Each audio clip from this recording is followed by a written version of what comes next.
我们继续跟马凯硕教授来做访谈。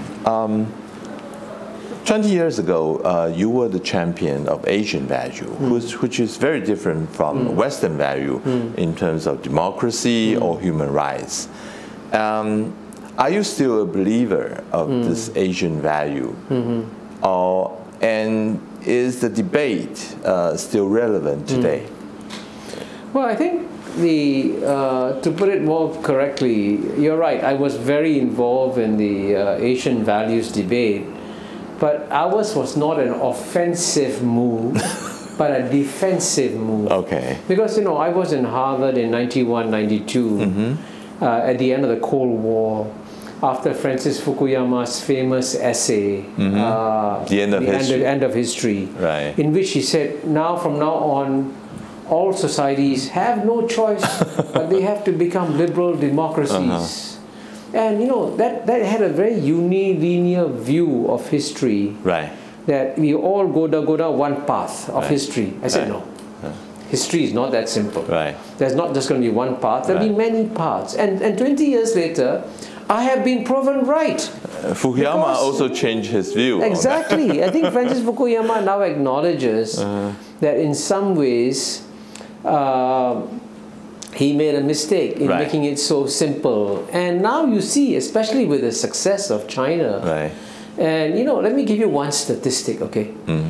In the year 2000, the United States GNP in nominal terms was 8 times that of China. By 2016, it was 1.6 times. So you can see how the US has dropped relatively vis-a-vis to China. China didn't become a liberal democracy. So clearly there are other alternative ways of succeeding. And the great mistake, what I say in this book, Has the West Lost It? I say something in a very cruel fashion, that Francis Fukuyama's essay did a lot of brain damage to Western minds, because it made them very smug and very complacent, and so they went to sleep in 1990 at the end of the Cold War, and they went to sleep at precisely the point in time when China and India were waking up, and so they didn't see that alternative parts of history were emerging, and that's why that essay did a lot of damage. And those of us who actually challenged it were trying to do the West a favor by saying, don't be complacent, wake up. And indeed, I have come out with a 20th anniversary edition of my book, Can Asians Think, which actually talks about Asian values debate.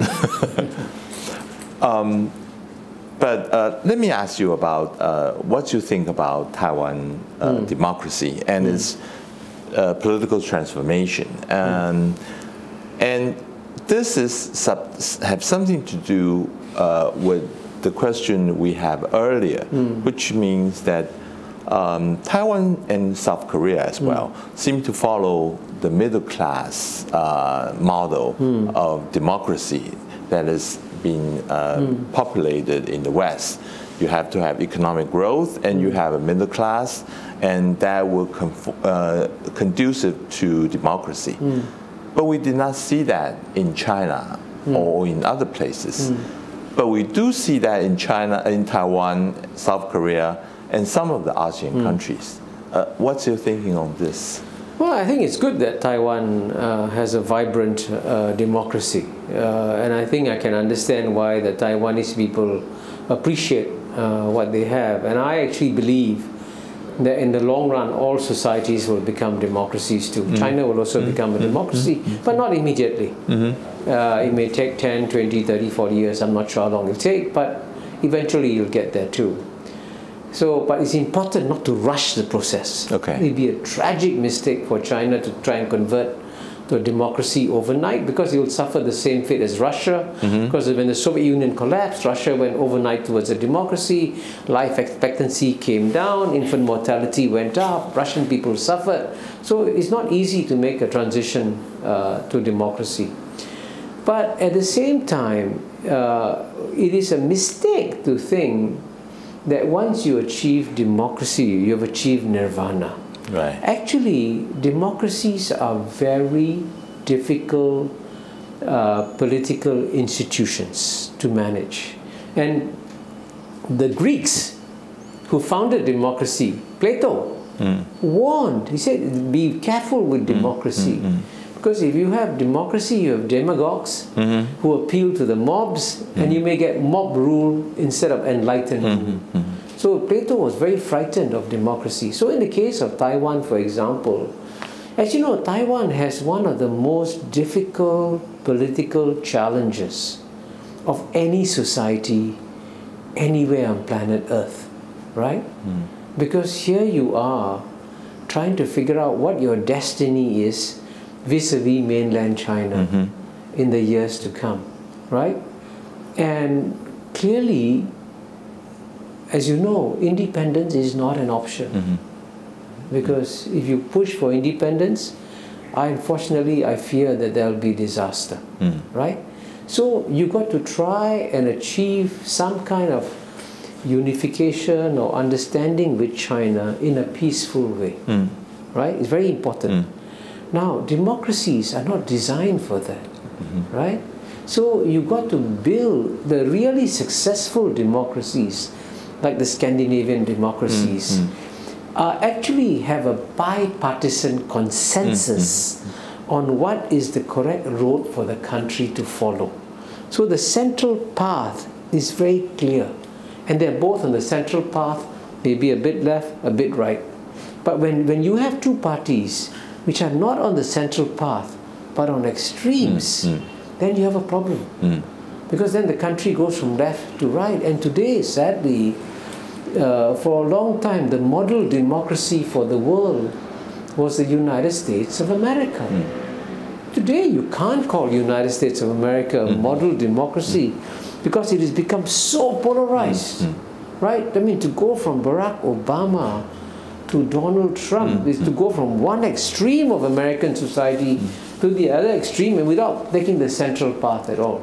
So America is going to struggle to achieve a centrist bipartisan consensus, which is what it will need when it has to deal with China. So similarly, it's very important for Taiwan to achieve a kind of a centrist bipartisan consensus on what is it we can achieve and what is it we cannot achieve. Because you really don't want to create a disaster for the people of Taiwan, who actually enjoy one of the best standards of living in the world. I'm a great admirer of Taiwan. I love coming to Taiwan. You have a wonderful society. You have a beautiful countryside, which I enjoy. Some of the best walks I've taken in Taiwan. So I love this place. So keep it peaceful, keep it safe. But to keep it peaceful, keep it safe, work towards a bipartisan consensus. It's interesting when you put that in the case of China. You do mention that eventually you think China will achieve democracy, but you also said that a non-democratic China would be guided by rationality, while a democratic China would be far more susceptible to populism and nationalist pressures. So are you suggesting that a non-democratic China but rational China will be better for Asia and the world right now? Well, I emphasize a key fact that when you make the transition from a non-democracy to a democracy very suddenly, like the Soviet Union and Russia, then you will have a problem. And frankly, if you don't have the institutional checks and balances, then what happens is that the populists win and the nationalists win. And so if you had elections today in China, suddenly, overnight, I guarantee you that the candidates that will be voted in will be the most nationalist voices. And the most nationalist voices of China will be far less rational than the current government of China. Because actually, as I say, very frankly, the current government of China, the Communist Party of China, is actually delivering a global public good by restraining Chinese nationalism and behaving very rationally vis-a-vis all its neighbors. And frankly, you know, from time to time, we must give credit where it's due. And if you ask me to nominate which government I find to be among the most rational government of any great power in the world today, China is number one.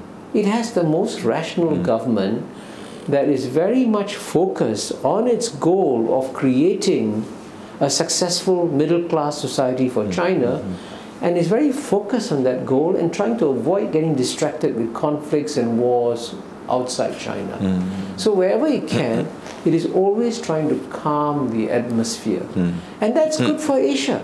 It's actually very good for Asia, because you could have had, with China becoming more middle class, it could have had a much more stronger nationalism in China, and a more nationalist China would be a very uncomfortable neighbor for all of us. So let us give the present Chinese government credit, because, and I must say, I have met many of the senior Chinese policy makers, and I find them to be very thoughtful, calm, rational human beings, you know, and completely focused on trying to do what is right for China and what is right for the region. So if they're doing the right thing, let us give them the praise that they deserve.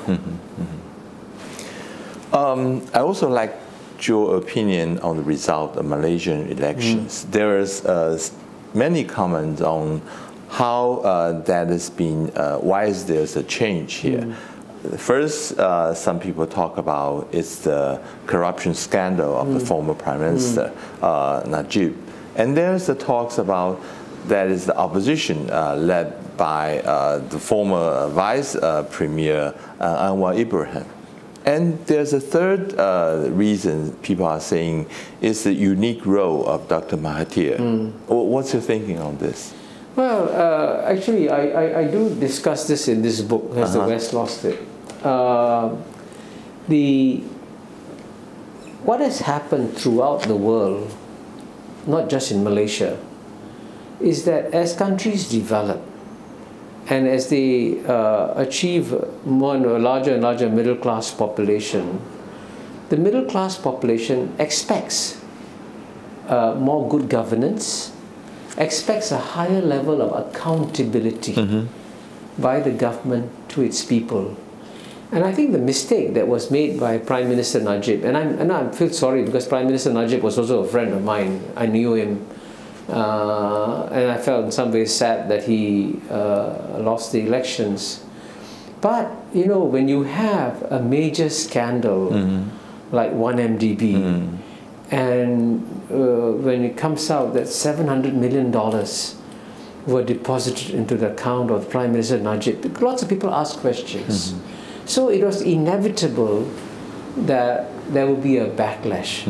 But believe me, the only reason why he lost the elections is because of Dr. Mahathir. Because Dr. Mahathir was one of the most successful prime ministers that Malaysia ever had for 22 years. And I also knew him, and I met him, and I also admire and respect him. And he is clearly a respected figure by the Malaysian population, and they trusted him. They said, okay, if we go from Prime Minister Najib to former Prime Minister Mahathir, we're going to someone we know. We're going to someone who has actually helped Malaysia progress a lot, so we're not taking a risk if we vote for Dr. Mahathir. So it was Dr. Mahathir's factor was a very critical reason why Prime Minister Najib lost the elections. Finally, looking back on your long career as a diplomat, as an academician, what is the most proudest thing that ever in your career? And the second is, what is the thing that you wish you have done differently from what actually happened? Well, I consider myself a very lucky man because, you know, I came from a very poor family in a very poor Singapore. Singapore's per capita income in 1965 was the same as Ghana in Africa, about $500. And when I was a child of 6 years old, when I went to school, I was put on a special feeding program because I was undernourished. Now, as you can see, I'm overnourished. So I'm a lucky man. I came from a very poor background and I've become very successful in many senses of the term. And I enjoyed my 33 years in diplomacy and I enjoyed my 13 years in academia. But if you ask me what I'm most proud of, it is actually very unusual that if you come from one of the smallest countries in the world, which is Singapore, and then you start writing books from Singapore, and when the books in Singapore are translated to many languages, you know, German, French, Dutch, Italian, Arabic, Turkish, Portuguese, you know, Spanish, Thai, and, you know, I can go on, right? Maybe over 20 languages. And that, when you write an idea, and the idea has wings, and the ideas start flying around the world, it's like releasing birds, and letting the birds fly, and touching down in many countries in the world. So that, I would say, is something that I'm the most proud of. And I find that when I travel around the world, when I was recently in Harvard and Columbia universities, I was astonished at the number of professors who would come up to me and say, I've read your work. You know, that's very satisfying to know that your ideas have flown around the world. Now, do I have any regrets? Of course, you know, we all have regrets, but, you know, and it would be very unusual if you don't have regrets, you know. For example, I could have maybe spent more time in diplomacy, for example. That would have been another possibility. But, you know, overall, the successes of my life, on balance, are greater than my failures. So I am, at the age of 69, a very happy man. Thank you, Professor Mahbubani, for your time and your thought with our viewers. Thank you very much. Thank you. Thank you very much. Yeah. 谢谢各位的收看，我们下次见。